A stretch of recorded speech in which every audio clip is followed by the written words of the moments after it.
राहुल गांधी यांनी बोलावलेल्या बैठकीमध्ये उद्धव ठाकरे यांना शेवटच्या रांगेत बसवण्यात आलं।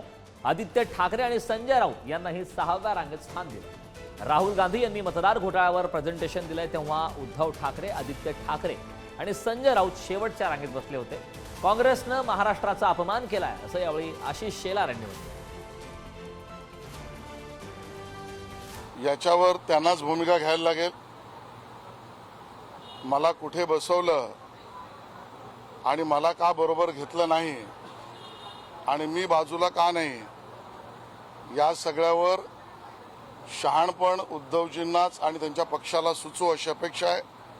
पण मी नक्की हे म्हणेन, उद्धवजी यांना 6व्या रांगेत बसवणं हा काँग्रेसने एका अर्थाने केलेला महाराष्ट्रातल्या मराठी माणसाचा अपमान आहे। राहुल गांधी यांनी मराठी माणसाची आणि महाराष्ट्राची अशी बदनामी किंवा असा अपमान किंवा अशा पद्धतीची वागणूक हे आम्हाला मान्य नाही।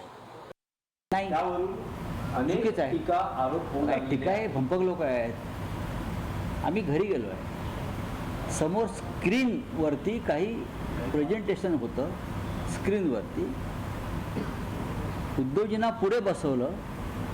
उद्धवजीचं म्हणणं पडलं की स्क्रीनच्या समोर आपण सिनेमा बघतो तर ते थोडं त्रास होतो पाहताना किंवा नीट दिसत नाही।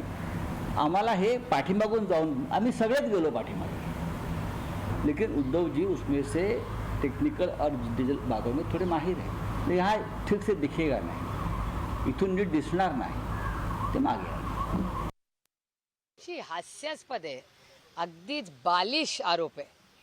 इन्फॉर्मल गेट टुगेदर होता, कोणी कुठेही बसलं होतं। मग असं म्हणू का, अखिलेश यादव दुसऱ्यात बसले होते आणि प्रोफेसर साहेब पहिल्या रो मध्ये असले, आदरणीय पवार साहेब तिसऱ्या का चौथ्या रो मध्ये।